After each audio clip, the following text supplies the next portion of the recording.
Hello, everybody. Welcome to Echo Underground. I am Shanique. This is Mike. And on this podcast, we talk about music, movies, and. Whatever we find interesting at the moment. I don't know. We kind of just wing things here. We don't really have kind of a pattern, but just try to keep up with us, okay? We promise. It's pretty interesting. All right. See, I remember it now. See, I promise I won't forget again. Hey, the game is consistency, though. Can you keep doing it? Hey, I missed 1 week. That doesn't mean it's inconsistent. Kind of does. No, That's it literally the doesn't. definition of it.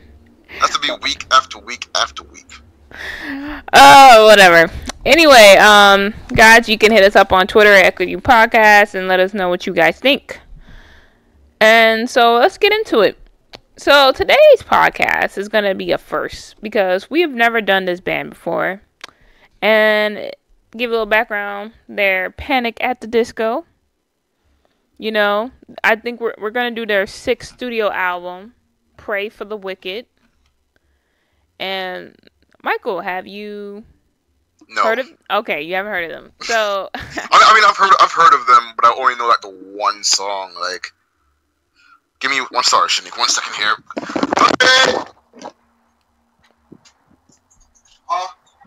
Yeah, so first come, first serve. Go answer.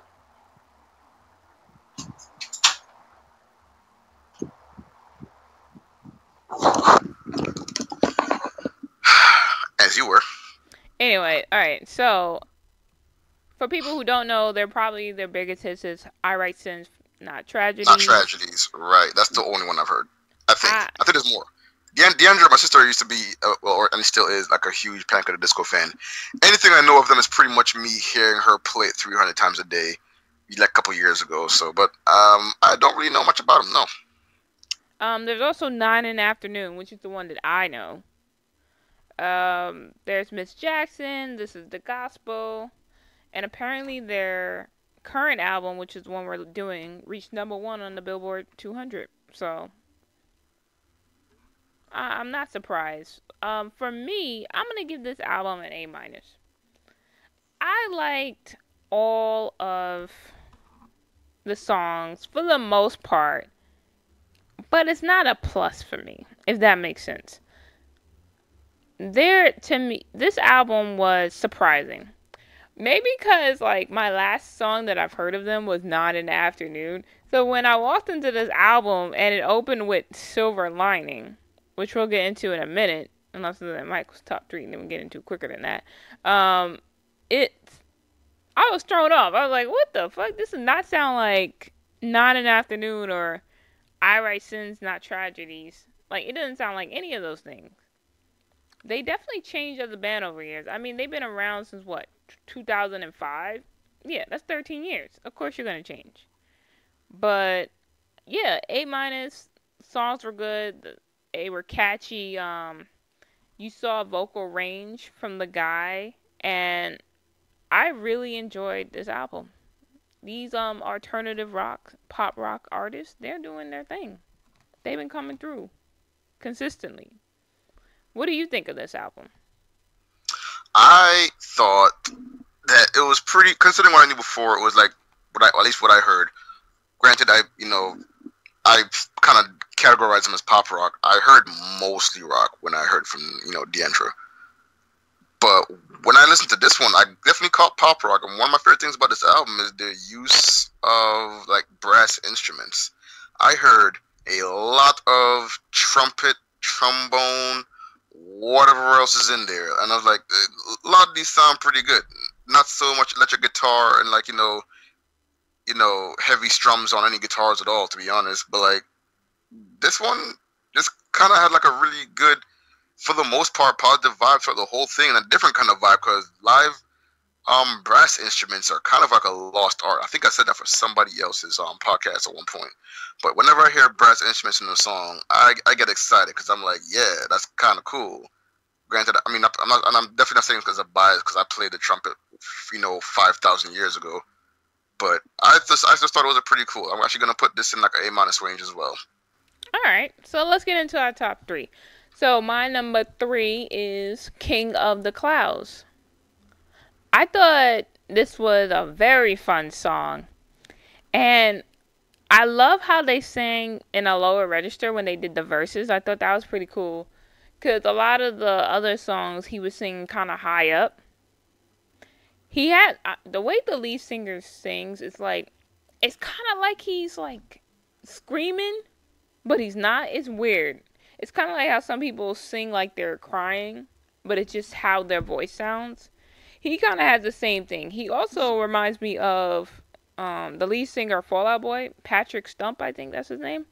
They kind of have similar voices, which for the longest time, this shows I'm not a real fan of them, but I was like, man, this sounds like Fall Out Boy or whatever when I would listen to them back in the day, like, I want to say like 5 or 6 years ago. But it's the sample on this song, which is another thing I really loved about the album. They have really good samples. Was actually really cool.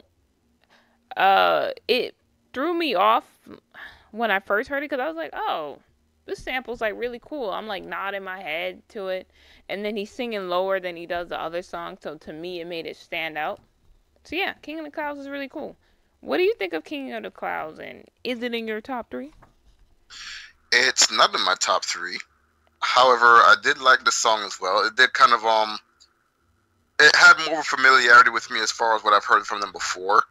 Because this thing right here, I think was pretty interesting. The registers I mentioned earlier, those were actually pretty cool. Something I actually didn't think about until you said that out loud, and I'm like, yeah, that's pretty much kind of defining what the sound was that I was getting out of this. But outside of that, it was it's a pretty cool. Like it started off a little acapella, then builds into its own thing. I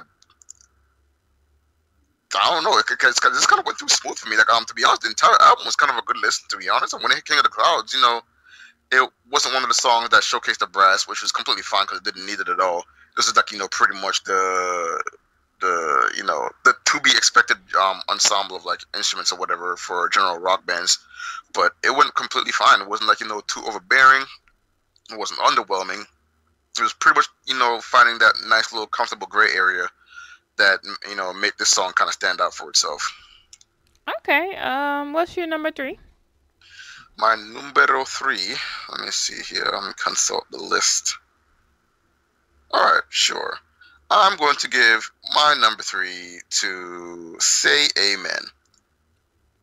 I'm going to give it to my number three because one, I'm kind of a sucker for this chorus right here, and to be honest, the first two opening songs of this album, they did a good job giving me a good first impression of what the album was going to be. It's a pretty lively song. It does have some of that bass that I was harping on so much. I do like the whole theme of Saturday night praying for the weekend or whatever, because Lord knows I can relate. But yeah, I don't know. It's pretty dope. I kind of like the whole little thing of it. I did think it was a pretty unique sound. Granted, I might say this for all the brass songs. I did think it was a pretty unique sound because of this being a sound that I'm not really familiar with Fall Out Boy. Cause I'm pretty sure the last time I heard Fall Out Boy might have been early college to high school or something like that. So what are you talking about? We did their album this year. Not Fall Out Boy. Sorry, Panic at the Disco. Wow. See, wow. I made the same mistake you made actually. Yeah, but I didn't do it during their podcast. Just saying. They'd be alright. They can sue me. And also, it's not Pray for the Weekend, it's Pray for the Wicked, the title of the Wicked. album. Right. Yeah, I was thinking that because they said Saturday in the song name, but I'm pretty sure they said Pray for the Weekend. Oh no, you're right. It is Wicked. I'm sorry. I'm mixing up the lyrics with the actual album title, and I'm realizing now that they're the same thing. You are correct. Anyway, definitely Say Amen was really good, and I'll give it away. That's my number one for this actual album. I like the beat. Very cool sample. The vocals were pretty good, and just like Michael commented, the brass instruments on the chorus was so dope. Like I was like, all right, I'm officially feeling this song. And I like that they worked in the title of the album into the chorus as well. And then he hit these high notes at the end. I was like, bruh, you have vocal range. All right, I feel it. So I was really feeling this song. And then what also to me it stuck out because of how like it came in. Like it came in really strong and it kept your attention. And I can see why it's a single. I can 100% see why they released this as a single. Perfect single. So yeah, Michael, since you what is your number 2? I'm gonna give my number two to Hey Look Ma, I Made It. Not that many Y's in there. I had to remember what the name of the song was. But yeah, I thought it was just Ma, I Made It, but I keep forgetting that Hey Look is in the title. But yeah, Hey Look Ma, I Made It was a pretty good song. I'm a sucker for come up songs. This is pretty much one of them, which is kind of something I generally see a lot more of in, hip hop and rap and all that. But I think it did an excellent delivery for this song itself. I do like the bit of bass that was in some of the choruses, not choruses, the verses. I do like the liveliness of the chorus itself. And I'm running out of things to say about this song, so yeah, my number two. All right. Funny enough, Hey Look Ma, I Made It. It's also my number 2. Oh my god. So I'm the only one guessing your number 1 since we haven't said it yet. Yeah. Basically, it's a very fun song. Like, I'm already like feeling the album after Say Amen, and then Hey Look Ma, I Made It, and I was just like, all right, this is gonna be a good one. Don't let me down. Like you had me wrapped up in this song. Don't let me down. I love the chorus. To me, what also made the beat really good is that it had a disco feel on the beat, and you could hear it on certain parts of the song when he was singing. This song was definitely like a lot of the songs on this album. It was definitely a pop feel, you know. I think one thing that they did really good is that they did make their sound modern, you know.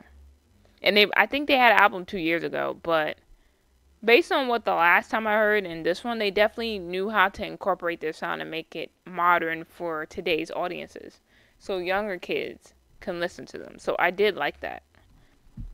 And now for Michael's number 1. Fuck a Silver Lining. Nope, it's actually not. It's actually High Hopes. Oh, wow. Okay. High Explain why Hopes, High Hopes. I'm gonna put down as my favorite song because it is one of the most positive songs I can find off of a rock slash pop album. It's pretty much talking about you having high hopes for a living because you can't make it any other way, and me harping on all this brass talk.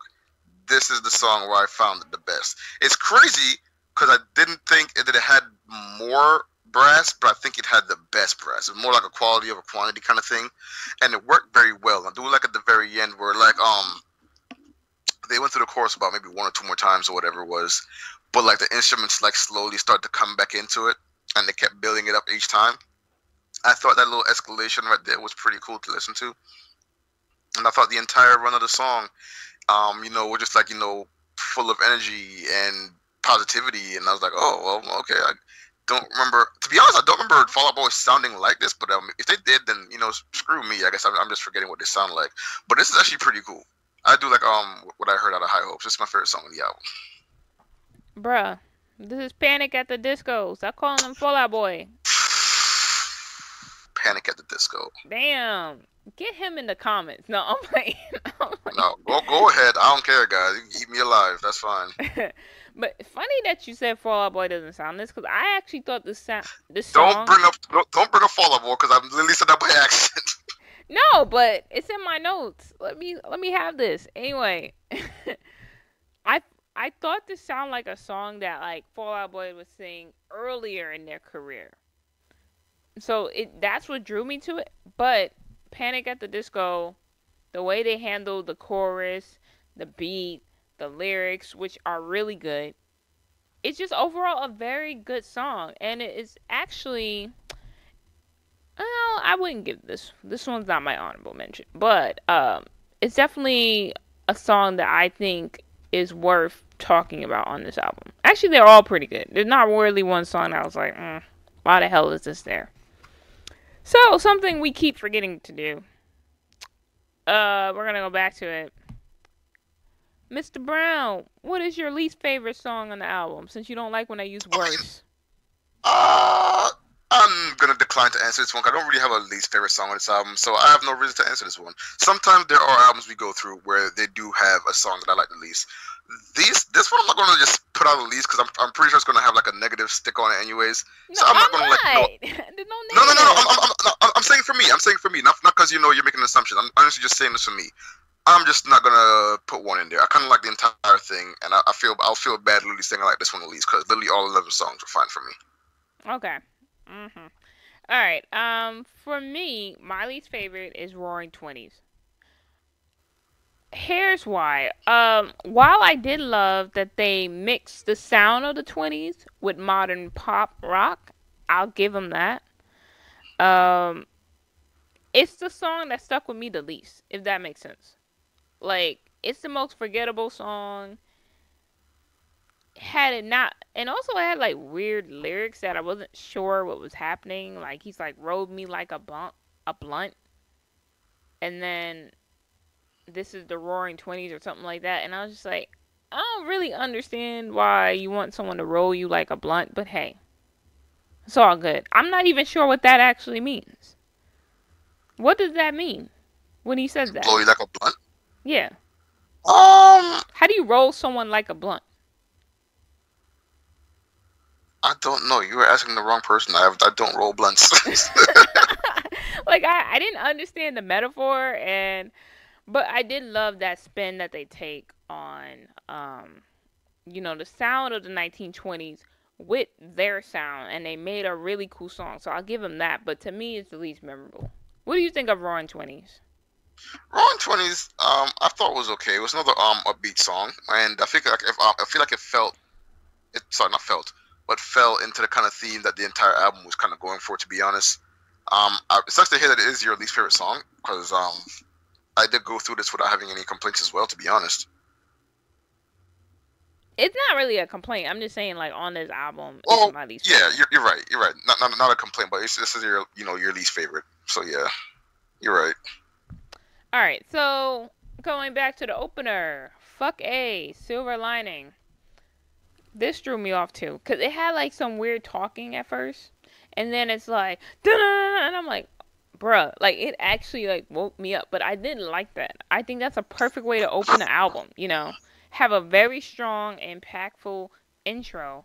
So it's like, yo, we really starting this shit. It comes in very hard, very upbeat, catchy chorus, has a pop feel, but the rock part is more like on the front end of the album. Like, I mean, not the album, of the song. And it's funny because the song felt quick, but I think it was a standardized length of a song, but it actually felt quick because it was like they were singing fast, the beat was fast, but I did like that. To me, because it came in like that, I actually enjoyed the song, and I thought it was pretty cool. What do you think of "Fuck A Silver Lining"? I thought it was an excellent intro to the album because I think this one set the pace, especially for me, where I think most of my songs that I ended up liking the most probably derived from me hearing this one first. So I think it did a really good job of doing that. I feel like it definitely set the standard for how much life was gonna be in the majority of the songs on the album. Because not all the songs were like crazy upbeat, but like this one is one of them that's definitely up there as far as like the amount of life and like gets your attention the moment you start this album from track one. So yeah, this did a pretty solid job as far as being an intro because you guys know I'm a sucker for that. Next one we're gonna talk about is "Dancing Not a Crime." The sample again was really good on this track. The chorus was not my favorite. I'm not gonna lie. I don't particularly like the chorus. It's weird. I like the second half of the chorus, but not the first. So I was like, the chorus is a little whack for me because I don't know. I don't like the way he screams like dancing on the first half of the chorus. I don't like that part. But another upbeat song. It sounds like a song that we played in like a montage for a movie, but that's not exactly a bad thing. And again, he hit these high notes in the song. I was like, bruh, I did not know you could sing that high. It sounds really good. I it showed that he actually has singing ability. I mean, the rest of the song did too, but like I guess singing ability is not the right word. Singing range, like vocal range. It was really good when he hit them high notes. And then he did this part where he like slowed it down a little bit and sang. So I definitely enjoyed that. But yeah, I wasn't too big on the chorus, but the rest of the song was good to me. What do you think of Dancing's Not a Crime? I thought Dancing Not a Crime was pretty good as well. And it sucks that you did not like him saying dancing on the chorus, because I literally have it right here that chorus is probably my favorite part of the song. Because I do agree about these high notes as well, because it's weird. Like he was a dancing, dancing's not. Let me stop, because Shanique hyping me up right now. I don't want to get ahead of myself. But yeah, outside of that, it actually was, pretty dang good. The chorus is fine. I think the chorus is probably one of the main things to come back for. I had a rough time putting this in my think about whether or not I want to put this in my top 3 as well, because this one did a pretty good job for selling selling me on the amount of life that was in this album. So I was like, you know what, it might be one of those things that I miss out on, but it's kind of okay. I'm not gonna be too mad at it, because it did an excellent job of entertaining me. So I think it did its job. All right, next up is One of the Drunks, which it's kind of funny because it's like, oh, you're just one of the drunks, so like it's like common to see you that way. But it takes a oddly like upbeat tone. It's not really a downer song. It has a really cool sample, and to me, the best part of this song was the chorus. The chorus was genuinely dope. And it might not be my favorite, but it's still a really solid song.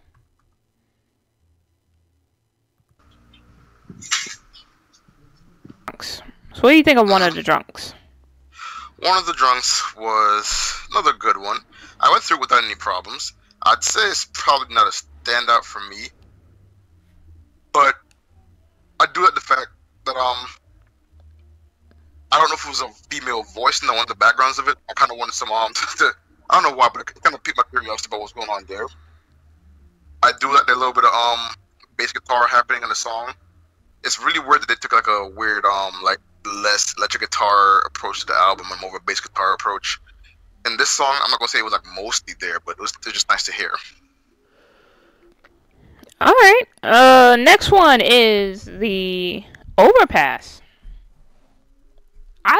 They do this little slow talk thing.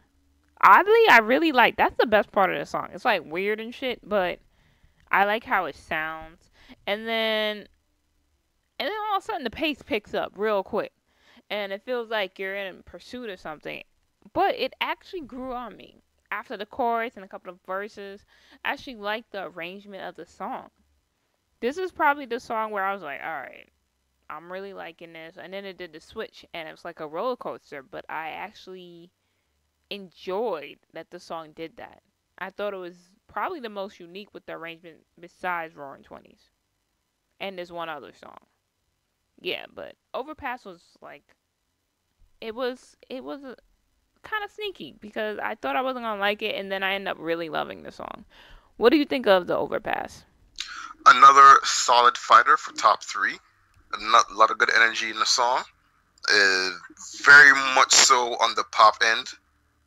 And I believe that everything in the song went through pretty smooth for me, because I remember this being one of the ones that got stuck in my head. Like I said, it fought pretty hard for one of my top 3 spots. And to be honest, I wouldn't even feel bad moving anything around in my top 3, except for High Hopes. That's probably still my number 1.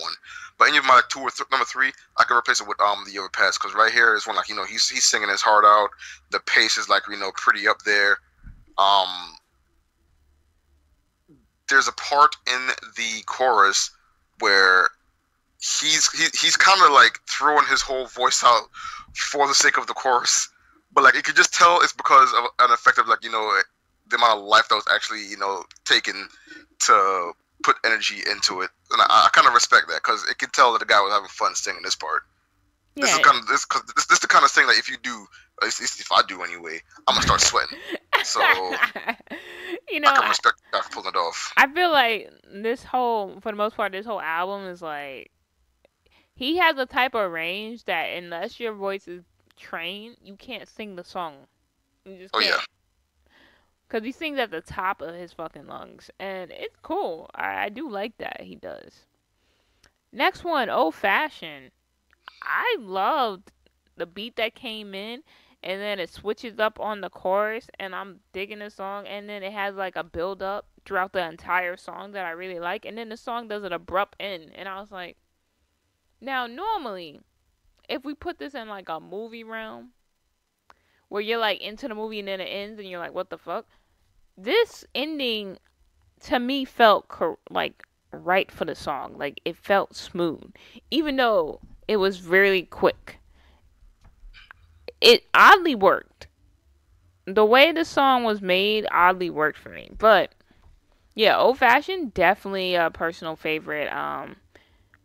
It was almost my number three, but I thought King of the Clouds was a little bit better. What do you think of Old Fashioned? Old Fashioned was another interesting one. Another one of the ones where in the last song we talked about where on the chorus there's a moment where like he's belling it out so much that my eyeballs probably like start popping veins, something like that. But it worked in his favor. I do, however, in this case, and it's a very rare case that I'm gonna say this on this podcast, that I'm a bigger fan of the verses than the chorus. Not saying I don't like the chorus, but I do like the different pace of that the verse took because I felt like everything was so lively at first, and now this one like it's not necessarily not lively, but like it's a little less tempo going on with it, and it was completely cool because it kind of felt like a what's the word to use for this? It's like a really cool low down kind of pop. There's a word for it out there somewhere. I'm not big on Scrabble, guys. You can let me know in the comments. But you can tell that this one was kind of a different kind of theme from the rest of them because the tempo kind of changed, the arrangement kind of took a change as well. There were some noticeable differences, and I felt like that kind of variety kind of draw me into the song for real. Old Fashioned, I think, is where it went back old school. I don't know if Old Fashioned is where like it sounded more like all the other songs in the album, which is completely fine. But I was just so in love with the fact that they, chose to use some different changes and variety into this song. That I was like, all right, this is kind of cool, especially considering how the next song goes, which is kind of why I like that song as well. Yes, and my personal honorable mention would definitely be Dying in LA. I thought it was a really unique thing to end this album, which had no ballads, to end on a perfect ballad. Right, It oddly fit the album theme. Like you start in Silver Lining and you end with Dying in LA. I mean, uh, titles alone are misleading, but sound overwise, ah, my tongue is twisting. I'm sounding like Michael right now. right. Hang around me too much. Overall, overall was really good.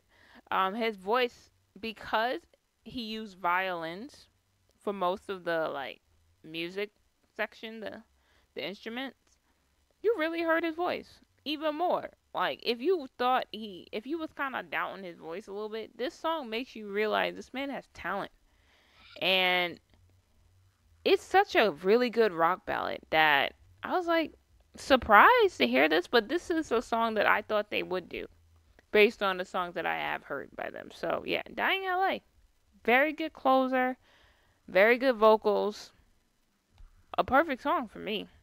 And I even like that towards the end you heard mostly the violin. He let the instruments do the talking and lead you out of the album. I thought that was pretty cool too. What do you think of Dying in LA? Dying in LA was a pretty good learning experience for me because I haven't heard Panic at the Disco song like this before. Like I said, my library of Panic at the Disco is a grand total of one song probably. So this was brand new for me. Whenever I hear like a quote unquote rock band pull off something like this, I'm like, oh, you guys actually have talents outside of that, stuff you do most of the time. So me hearing this happen was pretty good. I do like the violins and the piano and the classical instruments in the background. Like, absolutely no computer music, which he didn't need for his voice. To be honest, he could have acapella this thing and sounded fine. And to be honest, I probably see someone at some point down the road trying this out on some maybe talent show or X Factor kind of thing, because I feel like this is one of them songs that can show off someone's voice, the smoothness of someone's voice if done right. Like, I would be impressed if someone can pull this off the same way he did. So yeah, Daniel Lay, excellent closer. Completely agree with Shanique here on this one. All right. Closing remarks. This album is 100% worth buying. Definitely check out the music, support the artist. Um, it was a surprise at how much I like it, but I'm really glad that I enjoyed the album of a band that I haven't heard in such a long time. So this was actually really good, and for their sixth studio album and being in the game for over 10 years, solid that they can stay relevant and still make really great music. That usually happens with rock bands. You still have like the fucking Rolling Stones like touring and shit. And I think with sometimes new music. So I think the biggest culprit is like Bon Jovi and U2. Those are like bands that like are still relevant and can still make new music. And I'm glad Panic at the Disco is one of them. Closing remarks, Michael? Closing remarks, cool song, definitely a learning experience. And and to be honest, I say this a lot, but to be honest, guys, my opinion mostly comes from a place of a guy on the outside looking in who's trying to cut out to people like Shanique, who was like, has a mental library of 40,000 hard drives of music like downloaded in her brain. I don't have that. So when I hear some albums like this and other albums on this podcast that like are really good quality, that are like good to hear and probably pass the news on that it's actually a good album, I get pretty excited. And